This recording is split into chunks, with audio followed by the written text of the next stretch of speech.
Sunod, mga kababayan, dito tayo kay Baste. Dito tayo kay Baste, mga kababayan. Ano nga ba yung kay Baste, Ken? Eto na, mga kababayan. Si Baste po, mga kababayan, ay nanumpa na po bilang bilang mayor ng Davao City. Kasi ganito po, mga kababayan. 6 months na po. Ang according po kasi sa DILG at sa COMELEC, kung si Pangulong Duterte ay hindi makapanumpa bilang mayor ng Davao City sa loob ng 6 na buwan, automatic, wala ng visa ang pagiging mayor niya at ang magiging mayor ay ang kasalukuyang vice mayor. At ang magiging vice mayor ay ang first city councilor na walang iba kundi ang anak ni apo ni Digong na anak ni Pulong at si Baste ang magiging mayor ngayon. Mga kababayan, wala pong problema. Hinalal po sila ng mga DDS sa Davao. Ngunit mga kababayan, nagbanta po si Baste Duterte. Ito po ang banta niya. Si Baste Duterte po, mga kababayan, may balak pong sumunod sa tatay niya sa kulungan ng Dahig. Si Baste Duterte may balak pong sumunod sa kulungan or pumalit sa tatay niya sa Dahig, Netherlands. Pakinggan ninyo, mga kababayan. Ito po Nakoy mga nadunggan, karon medyo nakoy mga nadunggan, kamo mga poser, kana mga kinabuhi ninyong ginaguba, kana mga bata nga ginapakaon ninyo anang sabo, pabayron tamo pag-abot sa panahon. Kining man-in ninyo, pabayron tamo pag-abot sa panahon. Swerte lang mo karon kay ingon pa sa igsoon sa presidente, bangag kuno og atik iyang igsoon. I-translate ko lang, mga kababayan. Pabayron tamo, di ba? Ang sabi ni Baste, may nakarating sa kanyang balita na marami daw adik. Maraming adik na sinira ang kabuhayan or buhay ng mga kabataan. Humanda daw kayo. Darating ang panahon, sisingilin niya kayo. Swerte daw kayo ngayon, mga adik sa Davao. Kasi siya na ang mayor ngayon Swerte daw kayo ngayon. Kasi ayon daw sa kapatid ni PBBM na si Amy Marcos, adik daw si PBBM. So swerte daw kayo ngayon. Pero darating ang araw, sisingilin ka niya. Adik ka sa Davao.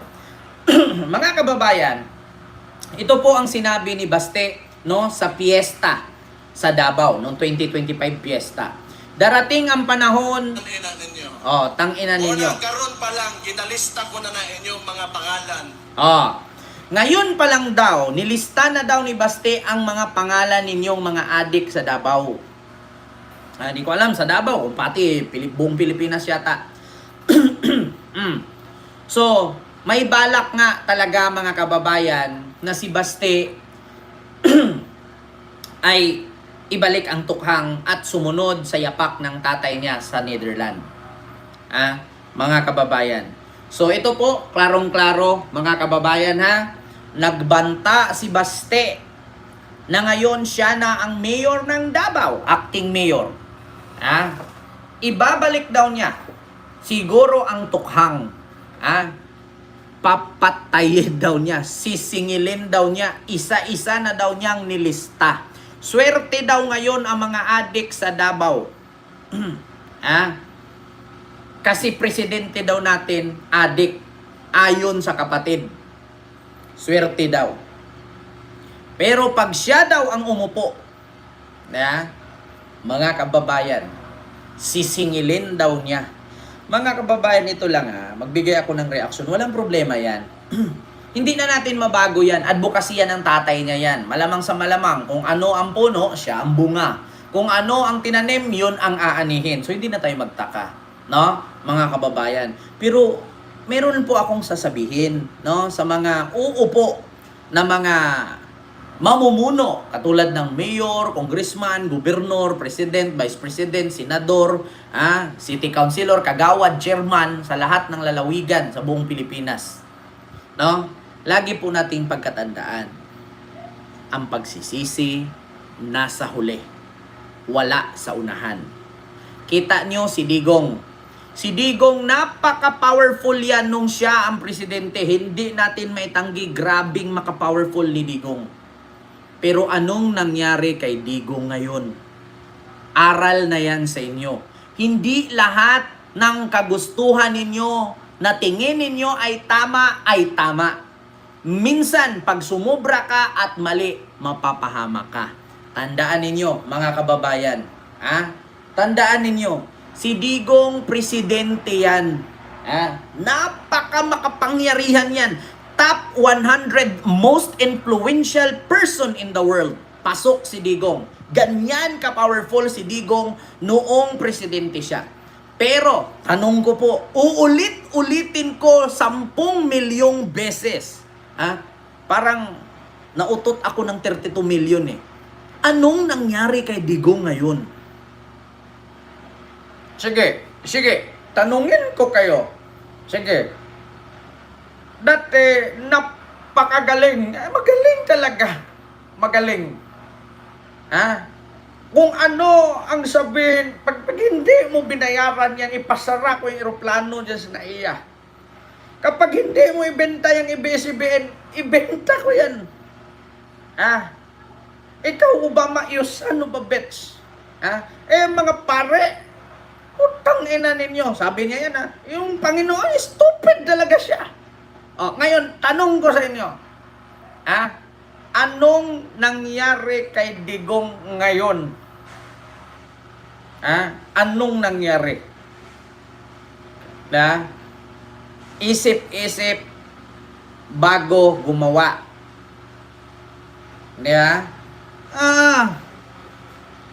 Isip-isip talaga bago gumawa. Kasi mga kababayan, mahirap makulong. Anong sabi ni Bato? Ay, hindi talaga ako magpapahuli. Bakit? Mr. Trillanes, you make my day. Nga kalangal-ngal dia. Kahit sumama ka pa sa akin, usasan. Kita nyo? Naniwala na sana ako, kaso parang nautot ako ng 32 million eh. Diba? Ito mga kababayan, sa sinabi ni Baste, nagbanta na siya. Sa piyesta ng Davao yan. Pagdating ng araw, sisingilin niya lahat ng mga adik na sumira sa buhay ng mga kabataan. Pumatay ng rape, gumawa ng krimen. Sisingilin niya. Ang problema lang mga kababayan, tama ba? Walang problema kung sisingilin niya o balik niya ang tukhang, papatayin niya mga adik, nakalista na. Ang problema dyan kung hindi na naman idaan sa due process. Kasi kahit gagawa ng resolusyon, si Basti dyan na isang ordinansa sa Davao City na kapag nakita ka ng adik, shoot to kill, wala sa saligang batas yan. Ewan ko kung sang-ayunan ng LGU ng Davao yan. Kung sakaling gagawa siya ng batas na shoot to kill sa mga adik, rapist, kriminal, sa Davao City, i-organize niya, i-ordinansa niya yan, hindi pa rin siya mapapalusot niyan, makukulong pa rin siya. Kayang gawin ni Bastian. Ang problema lang kasi mga kababayan, hindi ako against dyan sa banta ni Basti. Maganda yan. Bakit? Kasi lagi na lang nating naririnig, Davao may nahulihan ng droga, estudyante, tapos merong laboratorio, tapos merong mga Chinese, lagi nating naririnig sa balita. Minsan may babae pa pinalaman sa loaf bread, di ba? Tama yan, walang problema. Saludo ako dyan, Basti, di ba? Pero ang tanong, idaan mo sa tama. Kasi balang araw, imbis na tama yung paninindigan mong yan at ordinansa mong yan, ikaw ang mapapahamak katulad sa tatay mo. Tandaan mo, baka sa sunod, mayroon pang Trillanes na mas matindi pa kay Trillanes.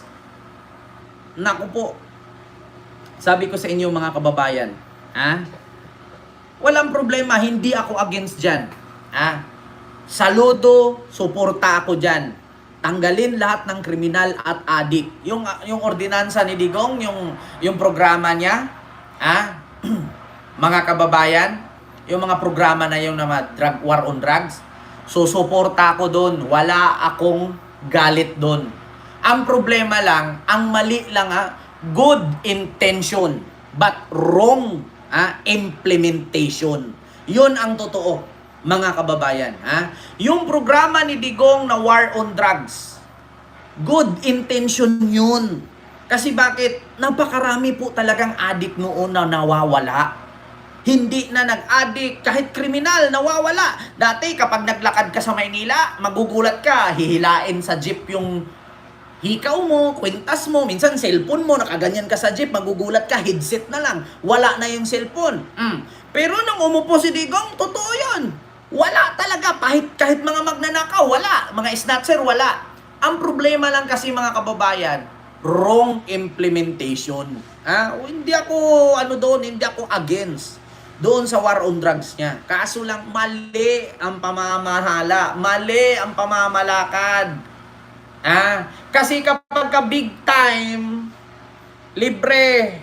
Kapag hindi kalyado, patay. Yun ang mali. Diba? Totoo yun. Alam nyo, para mawala yung Mayor Baste dyan sa Davao, mawala yung droga-droga krimen. Kasi, alam mo, Mayor Baste, Davao del City ka, Davao del Norte ako eh. Sa totoo lang, lagi sa balita, adik Davao, droga. Hindi nawawala. Walang kukontra dyan. Maganda yan, Baste. Sa totoo lang. Kung gagawin mo sa Davao yan, maraming magmamahal sa'yo. Paniwala ka sa akin. Kahit pa 40 years, hindi ka matatanggal mayor dyan. Kahit pabalik-balik ka. Kung ganyan ang gawin mo. Pero, idaan mo sa tamang proseso. Good yan. Good intention. But wrong implementation yung ginawa ni Digong ng tatay mo. Para maubos yung addict dyan, unahin mo yung mga drug lord. Nandyan si Kenneth Dong, nandyan si Sammy Uy, nandyan si Michael Yang, nandyan si Peter Lim, kung sino pa yan. Kilala ng kapatid mo si Pulong yan, mga nakakasama niya yan eh. Unahin nyo, targetin sa isa yan. Ubos ang droga dyan. Maniwala ka sa akin, Mayor Baste. Kenneth Dong, Sammy Uy, Peter Lim, Charlie Tan, Michael Yang, ubusin mo lahat yan. Katulad sa ginawa ninyong pinabagsak nyo si Matt Paruhinog. Tignan nyo yung pinabagsak nyo mga Paruhinog. Wala ang droga sa Osamis. Dati, sa Tinago, sa Katagulugan, pag gumala ka sa Osamis, apakadami. Diyos ko po, magugulat ka na lang, naglalakad ka, wala ka ng cellphone, wala ka ng bag. Pag manlaban ka, saksak ka sa gilid. Bakit? Sinong gumawa nun? Adik. Unahin nyo yung mga dragon. Alam mo kung ano yung dragon? Uso sa ato na, diya sa Visayas, sa Mindanao, uso na sa ato Pag giingon mo nag-dragon, mo na. Para maubos yung droga dyan, para walang malulong, ubusin mo lahat ng drug lord. Walang kaibigan, walang kaprati-fraternity, patayin mo lahat. Ubos talaga droga sa Davao. Yan ang totoo. Sammy Uy, Kenneth Dong, Charlie Tan, Peter Lim, Michael Yang, ubusin mo lahat yan. Walang matitira dyan. Mark my word. Diba? Pero bago mo unahin yan, Mayor Baste, magpa-hair follicle test ka muna. Magpa-hair follicle test ka muna. Nang malaman ng sambayan ng Pilipino kung talagang magpa-implement ka ng ganyang batas, make sure na ikaw ay hindi lumabag sa batas. Kasi pag upo mo dyan nung mayor ka, 37 ka empleyado sa City Hall, positive eh. Bago ka magpa-implement ng ganyan, pagbabanta mo sa mga kriminal, unahin mo sarili mo, magpa-hair follicle test ka. Ipakita mo, ibalandra mo. Hindi yung si Pulong lang nagpa-hair follicle, tapos ikaw wala. Magpa-hair follicle test ka. Tapos sabihin mo, ito yung mayor ninyo na hindi adik. Kaya kayong mga adik, patayin ko kayo. Oh, at least may record ka na hindi ka adik. Para sa saludo, ako, papalakpak ako. Kakampanya pa kita. Ha? Kausapin ko pa si Carlo Nograles, huwag ka munang tumakbo, ituloy mo si Baste. Huwag mo nang kalabanin, Carlo, pahinga ka na lang, magnegosyo ka na lang. Si Baste na muna, paupuin mo dyan. Ha? Magpa-hair follicle test ka muna. Ha? Yun ang tama na gagawin. Diba? Yun lang ang reaksyon ko, mga kababayan, sa sinabing pagbabanta ni Baste sa mga adik sa Davao. Maganda yan. Oo, tuloy mo lang, pero idaan mo sa tamang proseso. Huwag sa walang due process. Babalik sa'yo yan. Tulad sa tatay mo. Diba?